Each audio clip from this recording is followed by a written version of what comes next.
Good evening, everyone, and welcome to our Thursday lecture. My name is Yana Ovcharenko, and I am an outreach coordinator here at Education USA Ukraine. And I hope that you always keep in mind that Education USA is your official source on US higher education. And we are always here for you to help. So if you need any assistance or guidance, do not hesitate to reach out. And today we are going to have very insightful and I believe helpful session. And if you are considering applying to graduate programs in the United States, but still quite unsure where to begin, you are in a right place because today's session is designed to guide you through the first step of application process and to give you a clearer understanding what makes your application strong, competitive, and successful.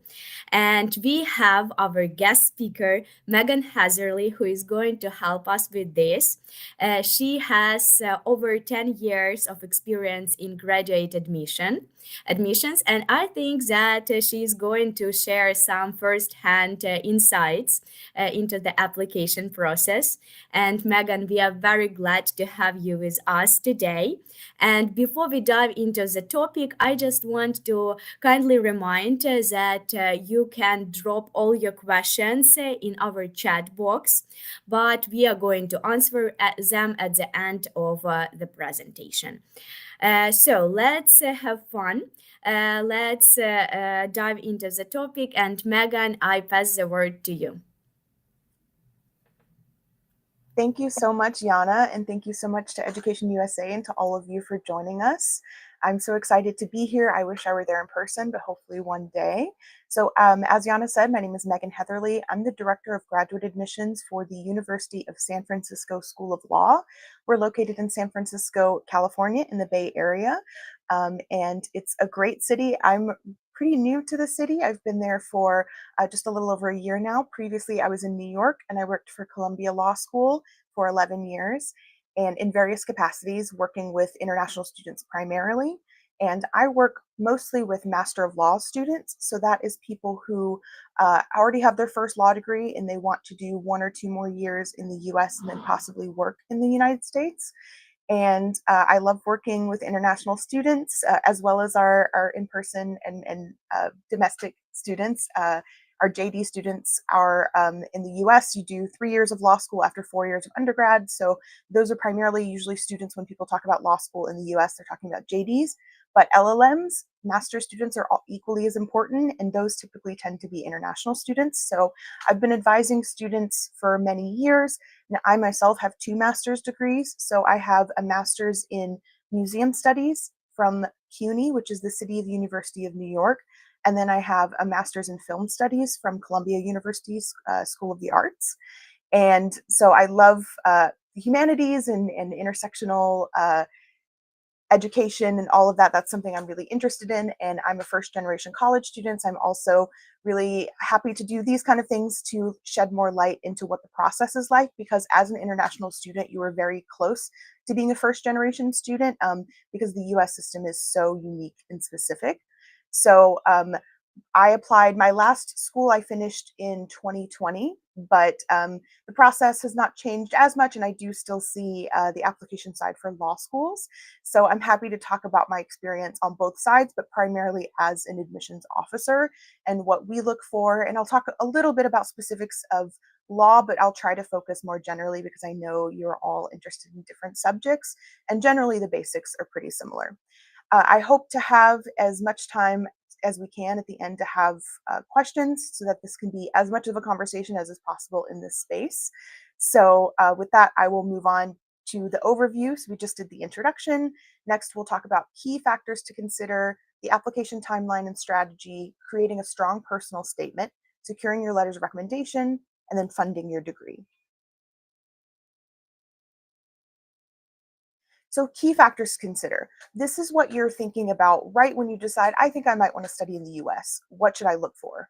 So first, I recommend creating a spreadsheet or any kind of way that you like to organize your documents and information. But I find that a spreadsheet is still the best as much as I try to get people off of spreadsheets in my work life. I think it is helpful for this purpose. So when I was applying for schools, I did this, and I always advise that students do this or something comparable. Just have an Excel sheet so that you can dump all of the information that you find in there, and you can start writing down the schools that you're interested in, the subjects that you might be interested in, the location, the price, all of that. And so some of that stuff we'll talk about that you want to be keeping in mind. So first, timing. So I want to address the elephant in the room, what's happening right now in the US. If you don't feel unsafe studying right now, that's part of your timing, like thinking about what you want to do. It's still an excellent time to come to the United States if you make sure that it fits for you personally. So it's a very individual decision, but we still have institutions that will readily welcome you. We really want to have students, international students, to bring that diversity to our classrooms. But timing, that is a part of the timing. So think about that, and then also think about what makes sense for you. Do you want to go right after your first lot, or so your first degree, your undergrad degree, or maybe you have another master's and you want to expand or switch to another field?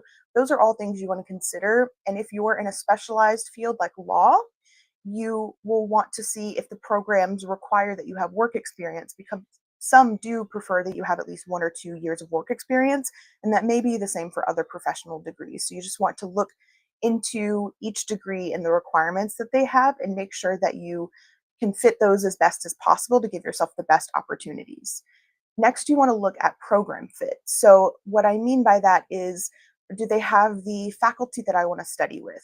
Do they offer different subjects? Do they offer types of classes, like maybe I want to do an internship or a clinic, so a hands-on experience, or I want to do independent study, I want to research, and I want to become an academic. So you want to think about all of those things, especially if you're going into academia, because typically when you're applying for like a PhD program, for example, you want to make sure that you have a faculty member there that could sponsor you. Otherwise, you're unlikely to be admitted, because the process here is that you have someone who is your supervisor and your mentor. And so you want to make sure that you're applying to those schools where they're located, and also pay attention to if they're on sabbatical. So if the professor you really want to work with is not at that institution, you might want to wait for another year, or think about starting somewhere else, maybe where they're a visiting person, and then they could be a part of your committee. So those are all kind of things that you're considering.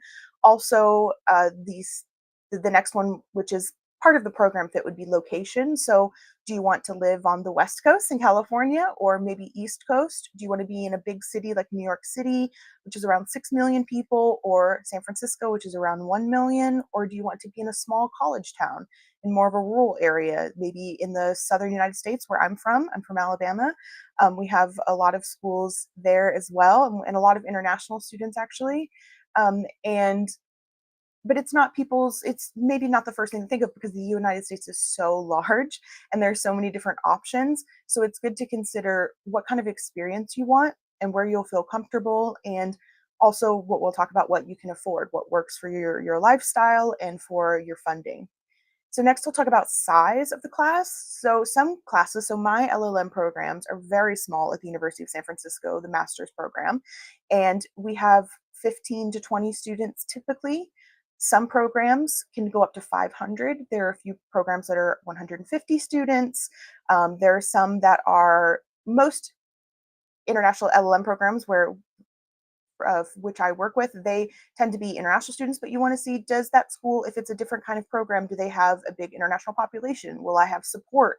Will I have different up-to-date information with any changes that are going on? For my school, most schools are keeping their students as informed as possible, but you want to make sure that you have that support. Do you have the size of the administration?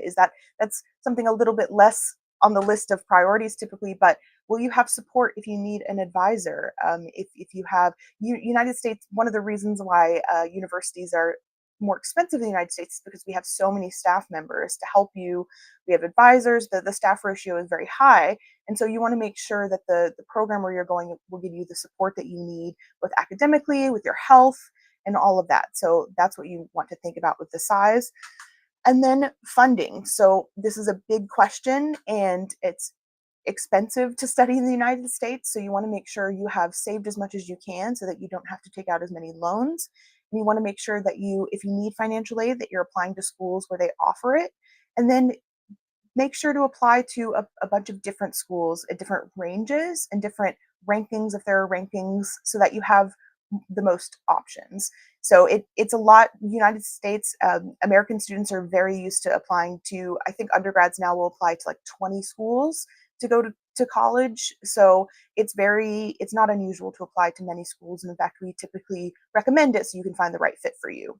And then finally, the thing you want to look for is career outcomes. So for example, this is a big example, but the Supreme Court justices in the United States, most of them come from Yale or Harvard. So that's a place where if someone really wanted to be a Supreme Court justice, they would want to go to one of those schools and have those mentors and find that network. So that's something you want to think about. Does the school have a careers office? Many do, but it depends. But many graduate programs, especially business schools and law schools, will have career services that will help you find a job, whether you want to do optional practical training, which is when you extend your visa for a year to 3 years, maybe 4, depending on your field, and you can work in the US. You don't have to get a work visa and apply for the work visa lottery.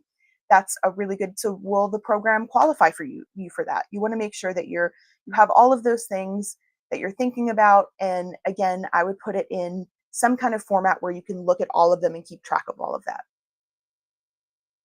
So next, I will talk about timeline and strategy. So this is kind of just an example of a timeline. It really, again, depends on what you want to do, how long your program is, how early you're thinking about this.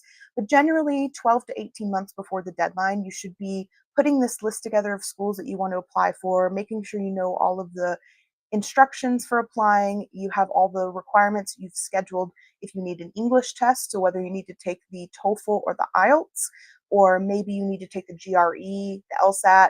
We have many different standardized tests for our schooling here.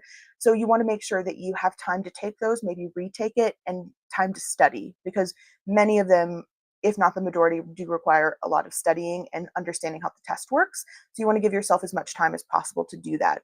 You may also want to start notifying recommenders, which we'll talk about in a bit, of where you're going, seeing if they have the capacity, the ability to write a letter for you, and just letting them know, finding out any deadlines that they might have if they have a lot of students who are asking for that, and keeping that in mind. And I would say too, if you're looking many years out, so you're way ahead of this timeline, I would plan on keeping in touch with your professors, because for the US, we are used to having, especially for graduate programs, which tend to be smaller, we're used to having closer contact with our professors, or maybe a teaching assistant, or an adjunct professor, so maybe a part-time professor.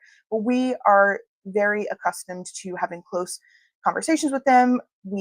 Typically, professors will have open office hours where students can drop in at any time. Many schools require that they have a certain number of office hours. So in the application process, similarly, we want to hear from a professor that can speak about your academic ability well. And again, we'll talk about that more. But so if you're many years out, just think about that, the long term, and try and keep good relationships with those individuals so that you can keep in contact and it's not a surprise or they don't remember you when you reach out. And then 3 to 6 months before the deadline, you need to start making sure, do I need to reschedule a test? Did I not score quite as highly as I wanted to and I want to redo it? Making sure, just kind of finishing up everything before you get ready to submit. And also making sure you have located the funding sources, which we'll also get to in a little bit more detail, that you're going to meet all of those deadlines. You might want to have a separate document for that. But those typically are the application deadlines for scholarships often are around 12 to 18 months before program starts. So you want to be thinking about that, making sure you've applied to everything, researched into what you can, and that you are ready to submit everything, because you don't want to scramble. It's really hard.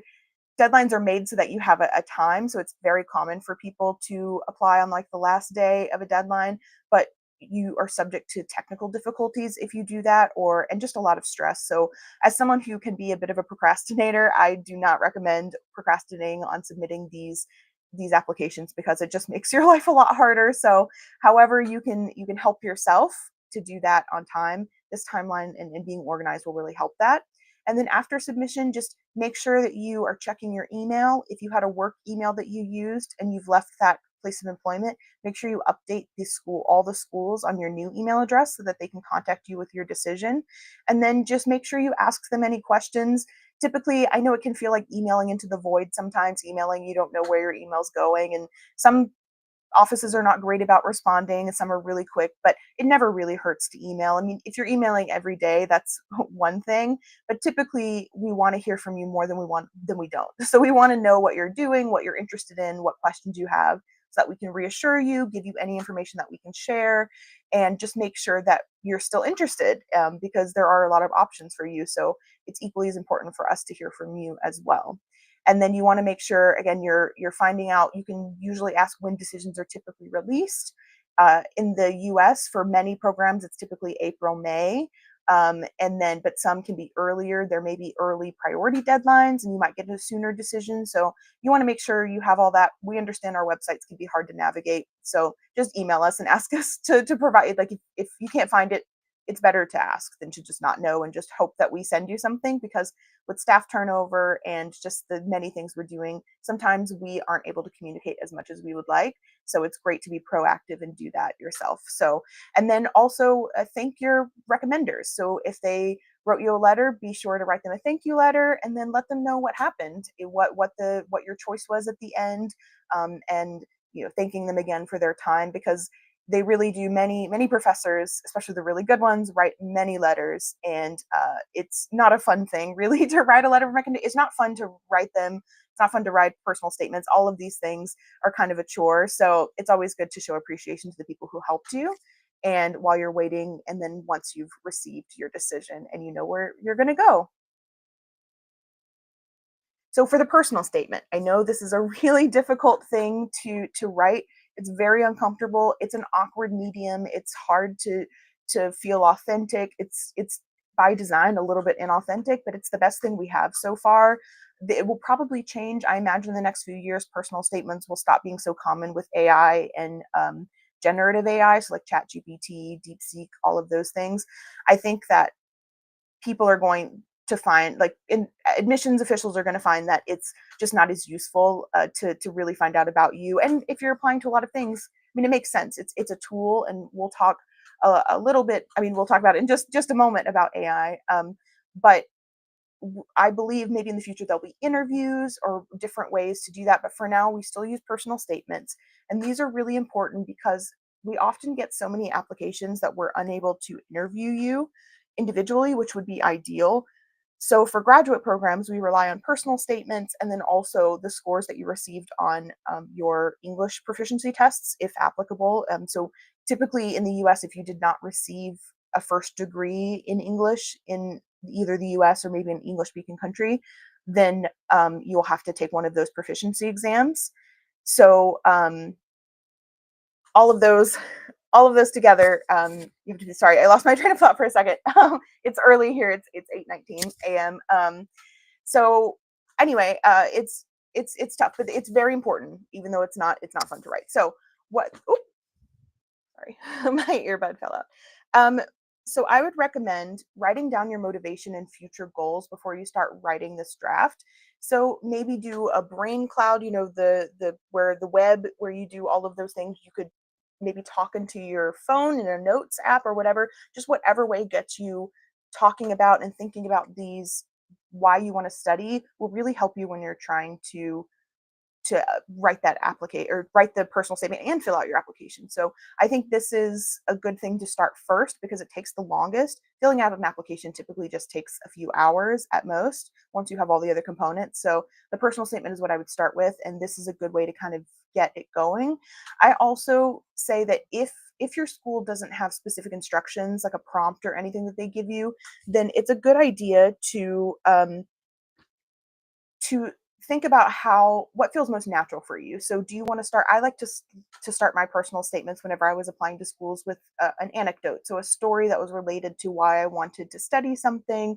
I've read some where people talked about that have made me laugh. I've read thousands of applications, and some of them, if they make me laugh, it's very memorable. It's not the goal usually, but it's nice if it's interesting to read. And people have talked about, I wanted to be president as a child, and all of this stuff, and it's really interesting, and it tells us about you as a person. So we want that. We want, unless there are specific instructions otherwise, we want to hear about you and your personality, your background.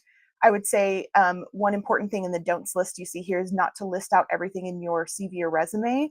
You want to add new information with each piece of each component that you provide with your application.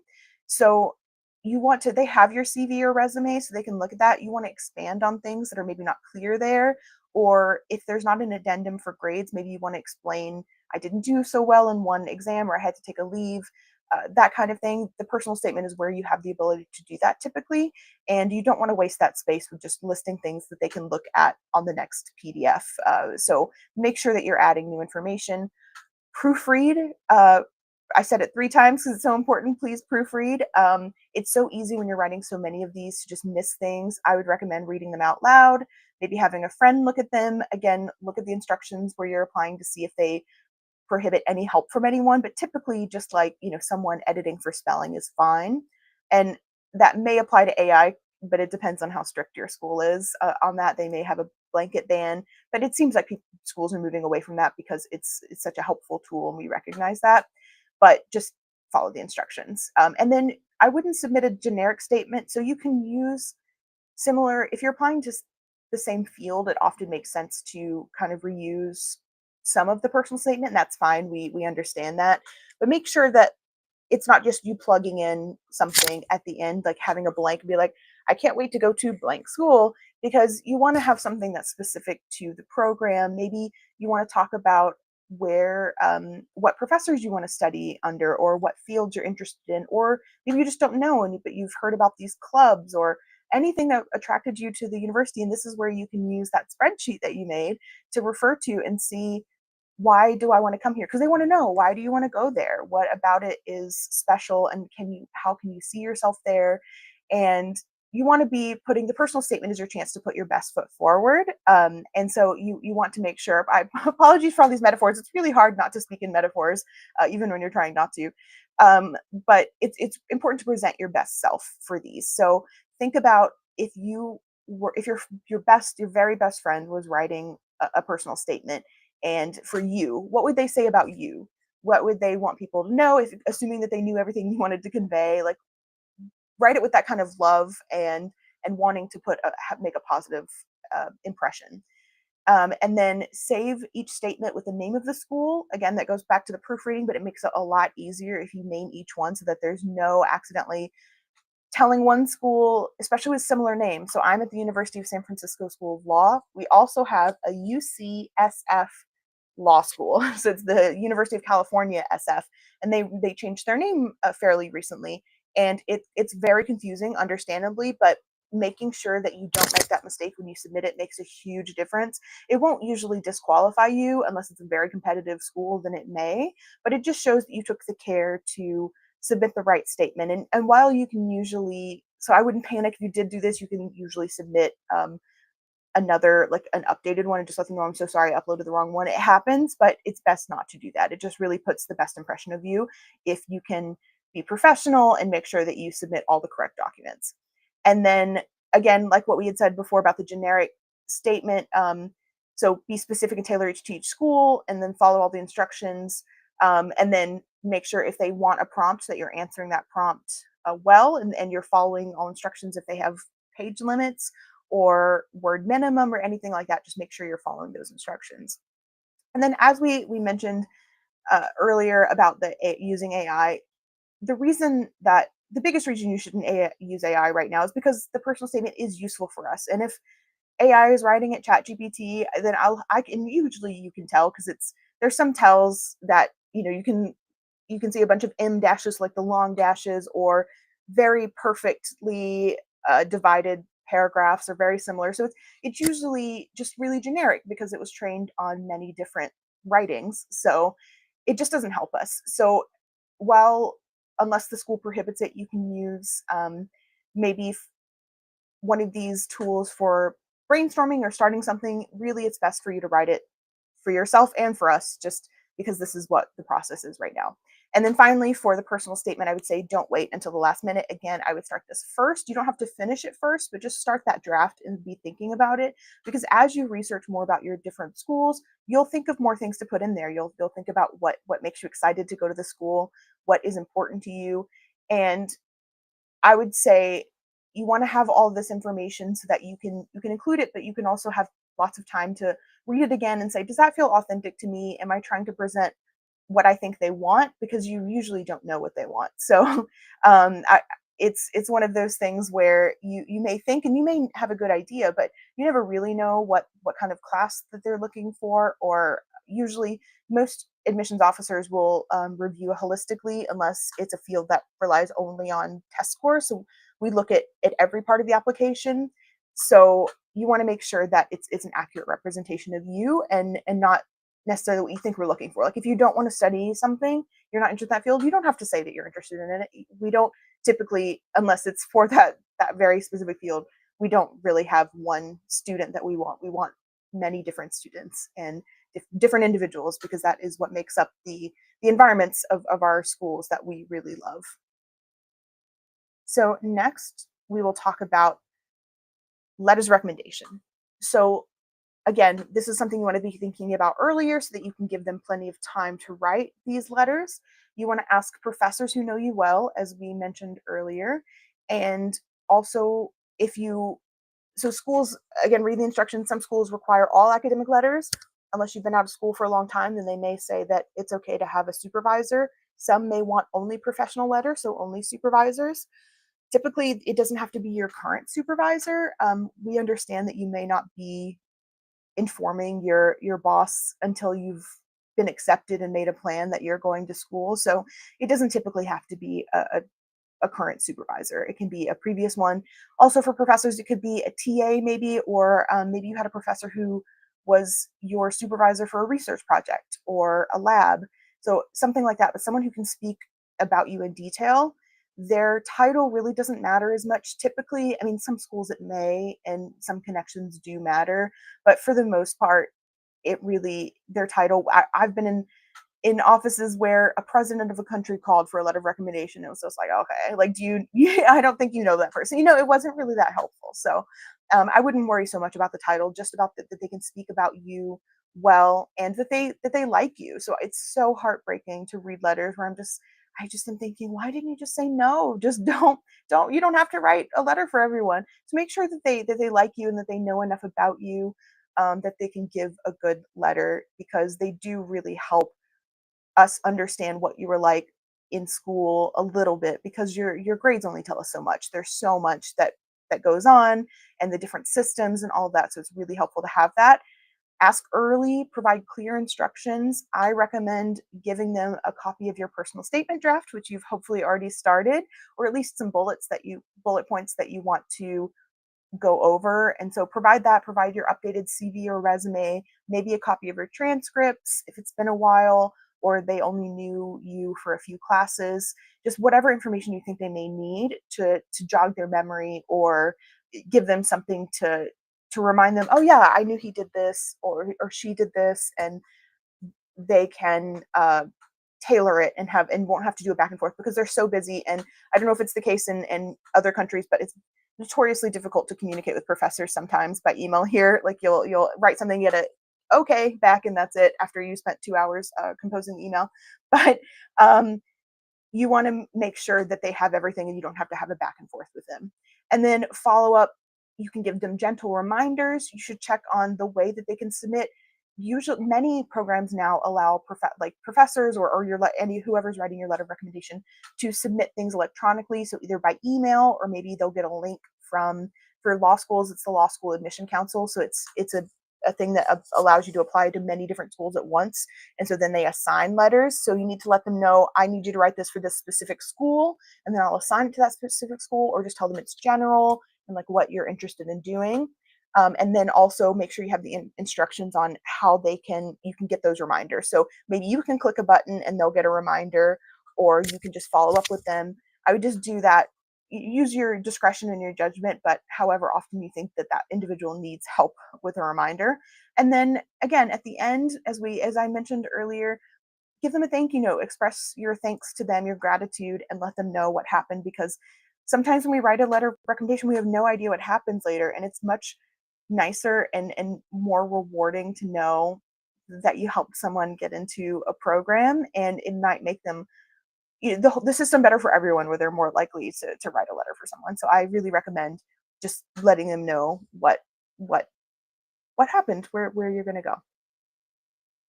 And then for funding your degree.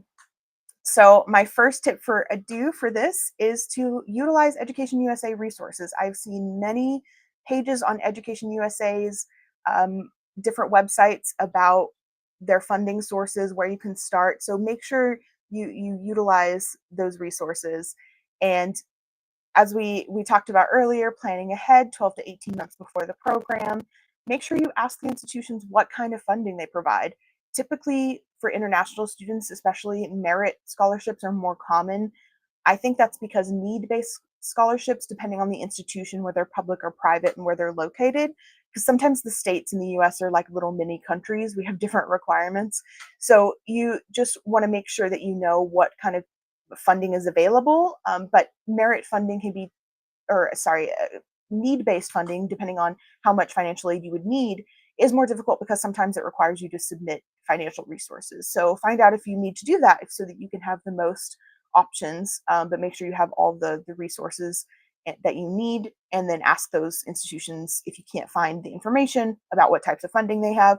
Some schools also have work-study programs. They may have assistantships, so you work in a library, but typically those on-campus positions, because you can only work up to 20 hours on campus with a student visa, those typically, depending on where you are and how much they pay, they can maybe help with lunch money or just like help, but it's not going to fund your program in most cases. So unless it's a PhD program, doctoral program where you are getting a full tuition or you're getting paid for teaching classes, that's sometimes a little different. But typically with on-campus jobs, it's just going to help maybe give you fun money, as we would say, but it won't be the main source of funding that you have. So you want to ask all those questions, and then research the cost of living where you want to study, and then factor that into what we call the cost of attendance. So the cost of attendance is used to determine loan eligibility, but also it's used for just giving you an idea of how much the program will cost. I will caution that sometimes schools will list a much lower estimated living expenses than is what is in actuality, because the institutions may be reluctant. Maybe they just don't know because they're not living in the places where it's gone where it's become more expensive, or they are homeowners or something like that.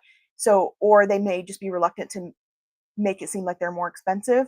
So you may also want to look into cost of living, like on a searching cost of living calculator or something like that, so you have a good idea. And then also your individual lifestyle. So if you like to eat out a lot, and that's really important to you, you can't cook, you don't like to cook, that's me, so I get it. You want to make sure that you can afford that for the lifestyle that you will have realistically.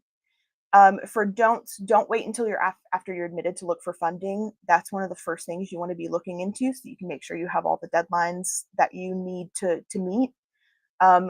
And so make sure that that's on your early list. Think of it as one of the required parts of the application, is you thinking about what your funding will be. Don't be afraid of asking for reconsideration, unless, of course, the school says, please don't ask us for reconsideration. It's fine to ask. At most they'll say no. They're not going to take away your offer of admission or scholarship, again, unless they've said somewhere, but that would be very unusual. And some places will allow you to be reconsidered. Sometimes, like my program, we had to wait until after a deposit deadline so that we could see how much money we still had in our pool, like our funding pool. We had to see, like, if people decline their offer, what money came back. But some schools don't have that in, one out kind of policy. They have a different strategy they use. So you should ask. And they may do matching. I think most don't, but they may ask for information and just provide anything you can.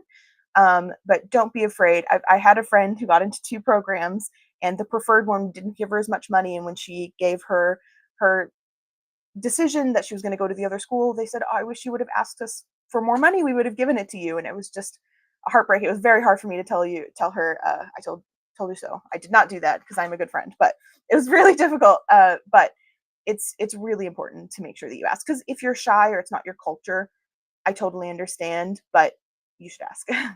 And then don't assume that you can ask for more funding once you start the program. Typically, that's not the case. Most of the funding is allocated well before you start the program.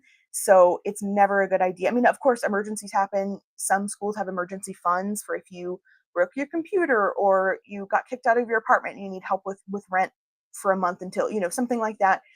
Or you can take a leave of absence if something really catastrophic has happened. But usually it's hard to impossible to find funding once the program has begun. And then that's it. So we have like a little over 20 minutes, it looks like, for questions, which is great because I'd like to answer as many questions you have. Apologies if this was too law focused. Again, that's what my background is in professionally, but I can give you insight. I've talked to admission professionals from many different fields at different fairs and just in my professional and personal life. So I'm happy to answer any questions that you may have. Yes, thank you, Megan, for such a great presentations.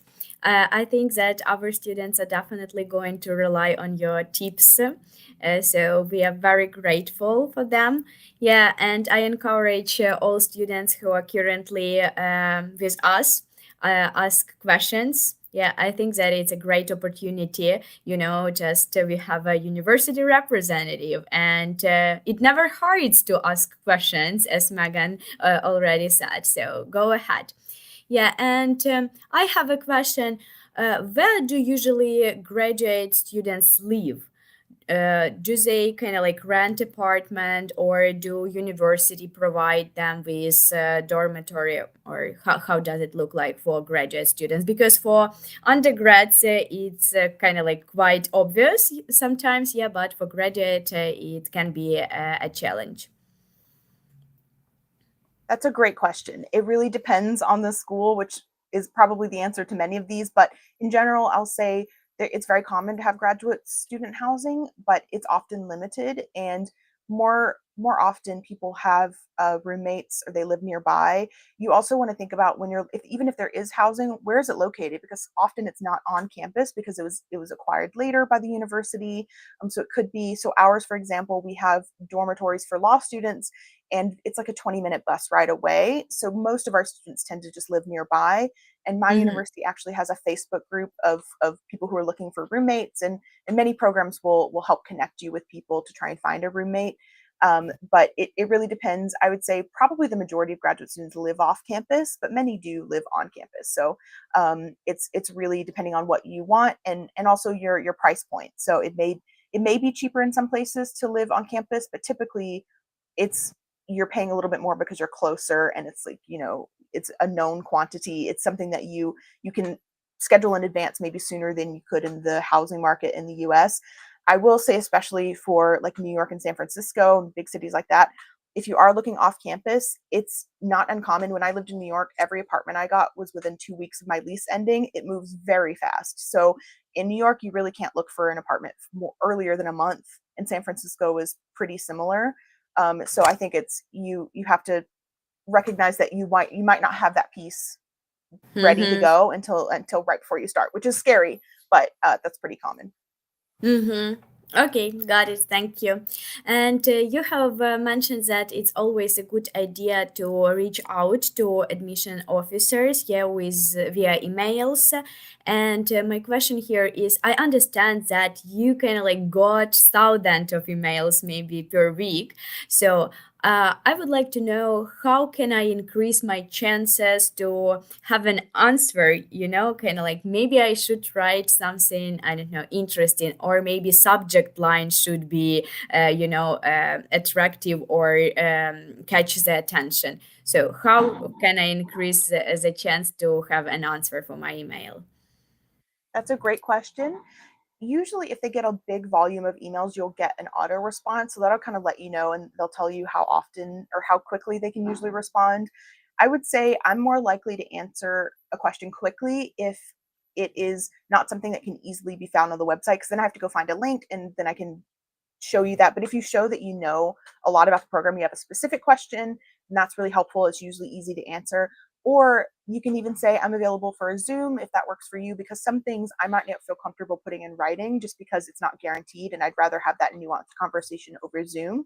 So I meet with students over Zoom all of the time. So I would say being open to that and putting as much information in one email as you can, so that there's not a ton of back and forth, and then just giving options for if you want to discuss something, or asking if you can call, because maybe a phone call is easier for them. I don't personally like receiving calls. I prefer scheduling it, but I would say having a specific question will probably help you get an answer more quickly. And if it's a complicated one, it might just take a little while because they're asking. Our universities are bureaucracies. It's sometimes hard. People are on vacation. It's hard to get an answer. So it really depends. But if you haven't heard in like a week or so, you can follow up. I think that's fine. So does it mean if I don't get an answer, that my question is not specific and I should kind of like resend my email, or I just should be more attentive and go to the website and try to look for more carefully? That's a great question. And no, I didn't mean to imply that it means if you don't get an answer, your question was bad or too obvious. No, it sometimes they just get overwhelmed, but I think you have the likeliest, it's most likely for you to get an answer sooner, and because they'll know that they're not having to, they're not going to get a bunch of follow-ups of very basic questions on our website, and it's just a little easier for them to just shoot off a quick answer. So I would say it can help, but it doesn't mean that that's why they didn't respond to you. It could have gotten lost in spam. That's another thing. So if you're not hearing back at all, try emailing a different email or using a different email address on your end, because it could be getting caught in spam. Okay, got it. And one more question from my side. I'm just interested, maybe you can share some essay stories or essay examples that were really memorable and that really caught your attention and you still remember them. Just to give an inspiration for me and for our students. Sure. So I mentioned the one that was so memorable to me. A future law student mentioned talking about they met the president at like 5 and they were like, I'm going to be president, something like that. That was really memorable. The ones that made me laugh. I've had some this year. I read around 600 applications this year, and a few of them made me cry. They were very sad. And I think, so there's no one thing and like no one thing that I'm looking at, but many have been memorable over the years. And maybe it's not so memorable, like it's memorable when I'm like in that mode, but it's been a few months since I've been reading an application. But when I meet a student in an admin student person, they'll talk about something like, oh, that sounds familiar. I think I might have read your application. So it really depends. But I would say, yeah, little funny anecdotes, like meeting the president and being like, oh, that's going to be me, and at 5 is that was really cute and fun. And it gave such an impression into their personality, which I enjoyed. I'll also say my little brother, he's 20 and he's an undergrad, and he wrote something he's pre-med, and he wrote something about how he really wanted to be a doctor, a rural doctor, because he didn't want it to be like his grandfather who went to a veterinarian for help for medication because he didn't have a doctor he trusted. So that was really memorable, I felt, because it was, and he had said he waited until that veterinarian had passed away so that he wouldn't risk losing his license. That's the only way he was comfortable talking about it, which I thought was really cute. But that was super memorable. So, things that are very specific are really good, but you can't always make it super interesting. It's never going to be like a publishable novel or anything just because of the format in the medium. But I would say, yeah, those little stories that tell me something about the personality are really memorable. Okay, and follow-up question. If we talk about undergraduate programs, I think that you can kind of like experiment with your essay with different formats. Yeah, but if it is an essay for graduate programs, it has some specific structure, some rules. So is there still room for creativity, or how can we implement, such funny stories or some personal life stories into these essays? That's a good question. I think implementing those when you can is a good way to also show that you wrote it and it wasn't a robot, So I think in the next few years, it's going to be really important to make sure you have a little bit of your personality. So again, it's so hard to say how, but I would just make sure, you can write down if they have a specific prompt. Many of them just say, tell us about yourself, which is probably the hardest because they're not really giving you. But for the ones that just say, tell us about yourself, I say pretend it's an interview and or an elevator pitch and you want to give like your best like presentation in a brief format. But if they give you a prompt, just make sure as long as you check all the requirements that they want, then you can be a little creative and you can maybe add a little something that, as long as they didn't say that you can't, I think it's always a good idea to make it more personal. But not, you don't have to feel like you don't have to feel like you need a tragedy or anything like that. Like if it shows your resilience, something like that is really important, or it's really important to who you are as a person. That's good. But I would say not to spend too much time on the personal ones, because they want to know more of like why you want to study and all of that. So I would say just don't spend the whole essay talking about like a personal thing. But it can be good for like, again, like the opening paragraph. It kind of helps make it feel a little bit more natural to kind of flow into that. Okay. Yeah, thank you for sharing your advice. Mhm. Yeah, I do not see any questions in the chat, so I think that we are going to finish our session for today. Once again, thank you, Megan, for taking time to join the lecture. We really appreciate your advice, your time, and yes, thank you very much. And thank you, everyone who joined us. I just want to remind you that this video is also going to be posted in our YouTube in recording, so you will have a chance to rewatch it. Yeah, maybe write down some advice, tips, and use them. So thank you, everyone. Have a great rest of your day. Bye. Thank you.